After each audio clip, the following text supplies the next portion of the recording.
Welcome to the podcast, Appetite for Distortion, episode number 377. My name is Brando. Completely honored today to have Rock and Roll Hall of Famer, legendary guitarist Jeff Skunk Baxter from the Doobie Brothers, from the Doobie Brothers, from Steely Dan. Welcome to the podcast, sir. Thank you for your hospitality. I first have to say, as a beard guy myself, I appreciate yours. It's very handsome beard. I hope, because mine is starting to get a little white. I hope mine looks as good as yours. No, you look very youthful. Yes. Me, however, yes. Well, since you are let's just call it a seasoned veteran, and you're going to get this question a lot today, because people who listen to my podcast know that, yeah, I have guests. Sometimes I'll talk to them for half an hour or an hour, but sometimes, like with you today, talking to you briefly because you're part of a radio tour. So after you're done with me, my job as a radio producer, I put that hat on, and I'm going to connect you to like 15 radio stations across the country. So I usually am at the end of that list. So I usually hear all the questions first. But now I'm going to ask first, and I bet you're going to hear this all the time. What took you so long to put out a solo album? Well, I guess one of the mitigating factors would be I've always felt that it was a little disingenuous to put out a solo album as soon as you leave a number of successful bands. You know, maybe it's the record company says, "Oh yeah, well, now we got to do this right away," et cetera, et cetera. Just didn't really make a whole lot of sense to me. Plus, there were other things to do. There was a ton of studio work to do.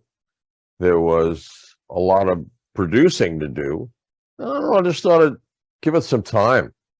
And I had gotten together with my music partner and good friend, CJ Vanston, and we talked about it.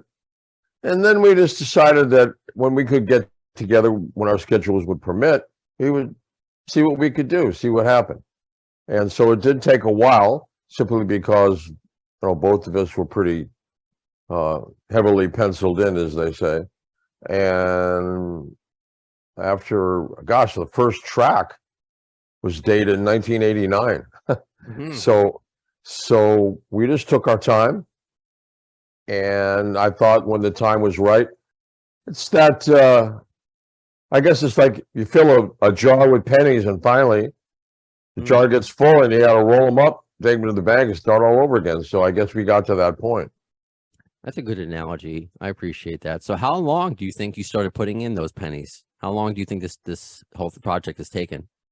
Well, we did little bits and pieces way back in, like I say, the late, the last part of the 80s. Right. And then probably about 4 years ago, we started realizing that the jar was almost full, and maybe we should really finish it off. You're being such a successful studio musician, and obviously being a Rock and Roll Hall of Famer. Is it an interesting pivot for you to be the main guy, to put your voice on there? Because you have a great voice, but you're not typically known for that. You're usually kind of one of the guys in the background. So it's kind of like, whoa, that's his voice? I wish I heard more of this for longer. Well, you're too kind. But thank you for the compliment. I thought I'd take a shot. It really was Steve Tyler who convinced me to do it. But thank you very much for the compliment. And yeah, I'm going to give it a try. I'll do a little bit more of it. Is there more pressure though to be the main guy, to be up front for you, to have because again, you're usually part of an ensemble, Steely Dan or Doobie Brothers, or being part of, jamming out sessions. Is it more pressure for you to be literally the face of it? Your face is on the cover. And that is an interesting question. I haven't really noticed it, and I'm not trying to be cute. You do the job. I'm that kind of guy. I'm a journeyman in a sense. Show up, open the chart, plug in, play, go home, no matter what it is.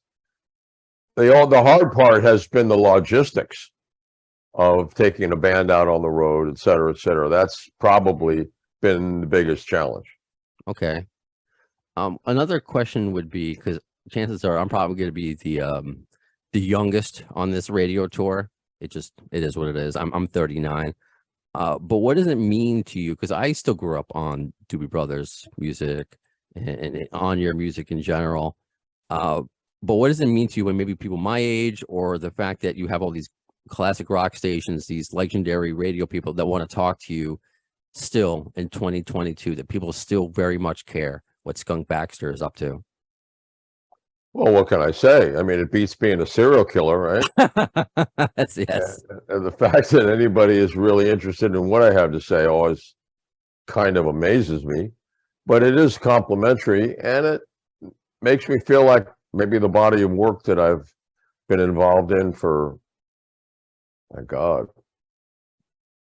60 some years may have some validity. And then the fact that people like it, if I could bring joy and happiness and make people's lives a little bit better with the music, it's again, it's probably a better way to go than being a serial killer. Yeah, exactly. Yeah. That's yes, I would imagine so. It'd be better than being a serial killer. I gotta ask, because as I mentioned at the beginning, this is in addition to being the radio tour producer. After this interview is over, I have to kind of edit your answers and put them on a prep service for other people. So that's part of my job. And then I also have, again, that Guns N' Roses podcast, this Guns N' Roses podcast, where I look for a 6 degrees of GNR Bacon, as I call it. I'm sure you've heard the Kevin Bacon phrase, 6 degrees of Kevin Bacon. So I see what connection does my guest have to Guns N' Roses. So, and perhaps you can tell me that you have more. Just looking through pictures, obviously I've looked through a lot of Guns N' Roses Slash pictures. It was, I don't know, some 2014 or something like that. You were jamming with Slash and Richie Sambora on stage at a NAMM show. And there's this one photo that you're staring at Slash's guitar, like almost like you're watching what he's doing. So I'm curious, what experiences do you have, maybe other than that, with Slash, and what do you think of him as a guitar player? Because I found it interesting. He should be watching you, learning from you, but I know it's only a photo. It was only a moment in time, but you were staring at him, like almost watching him play, and I'm like, wow, that's he's a Rock and Roll Hall of Famer too, but I don't know. I always get a kick out of that when these two legends, one staring at the other, still learning, it seems. Well, number one, at that particular moment, I was kind of the music director for that segment. So I pay attention to everyone, what they're doing, to make sure that I sort of on top of what's going on and what's about to happen. Number two, Slash is a good friend.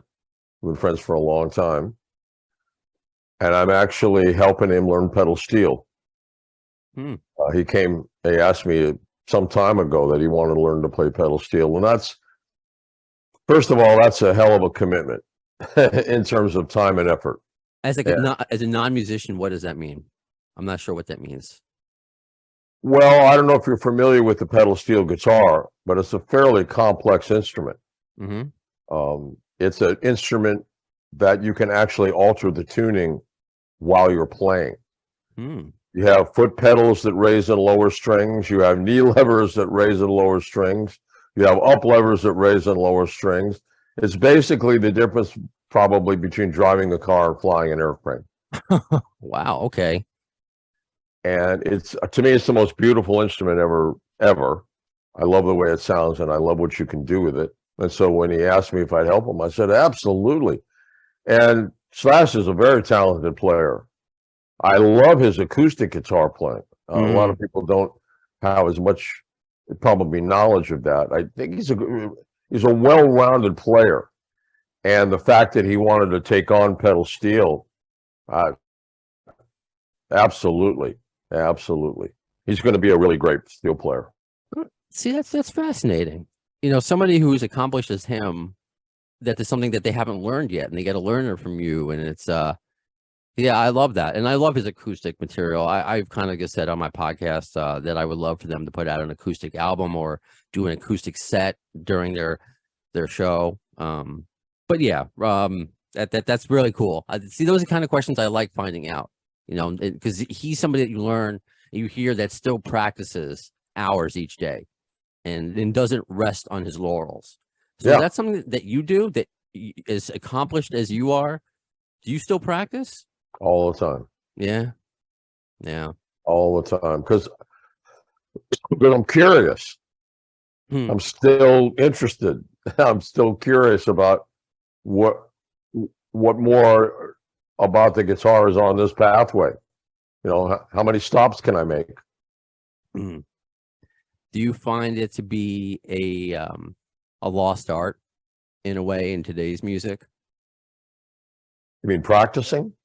No, maybe I should specify not practicing so much, but just being a guitar hero. Let's say it like that, because I forget the name of the band, but they had to cancel a festival date because they forgot their laptops and they couldn't play. And it's just like, you know, how do you not go out there with a guitar? I don't see many guitar heroes, and I think that's why I don't want to keep saying young. I still, in my mind, I'm 19, but I'm going to be 40 in a few months. But someone as quote unquote young as me still prefers classic rock and guitar driven rock as opposed to and bluesy rock, you know, Doobie Brothers, Steely Dan. I prefer that than the newer stuff. So do you feel like that's almost a lost art, being a true musician, or being a guitar hero? Well, I could posit that what you're referring to is the difference between maybe 4 or 5 folks just playing together, and what we have come to accept in the world of modern music, computer driven, electronic supported music. So there is a difference, and maybe what you're feeling is the difference between having a milkshake with 20% Hershey's chocolate syrup and 60% Hershey's chocolate syrup, where the less technological support there is, the more the heart and soul of the musicians who are doing the performance maybe comes out. Maybe that's what you're feeling. Another great analogy. Wow. I've never heard a chocolate syrup analogy, but I relate to it. That's just brilliant. That's why you're a Rock and Roll Hall of Famer, not just your brilliant guitar playing, but your way with words. You're very kind. Oh, brilliant. So I'm really excited for you and the rest of the world to hear your new album. And by the way, do you prefer, because you called me, we spoke briefly last night, and you're like, hey, it's Baxter. Do you prefer Baxter? Do you prefer Skunk? Mr. Skunk? Like, how do people refer to you? How do your friends refer to you as? Most of my friends refer to me as Skunk, and it's my call sign too. So okay.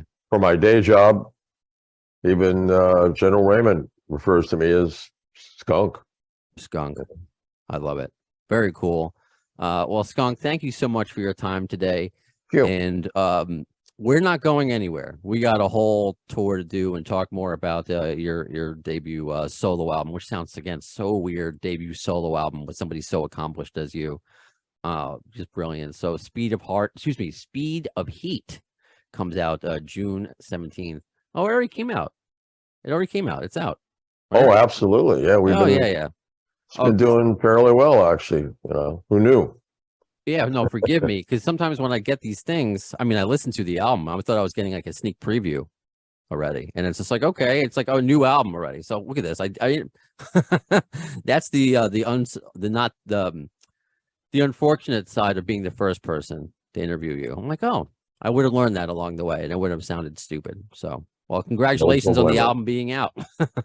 Thank you, sir.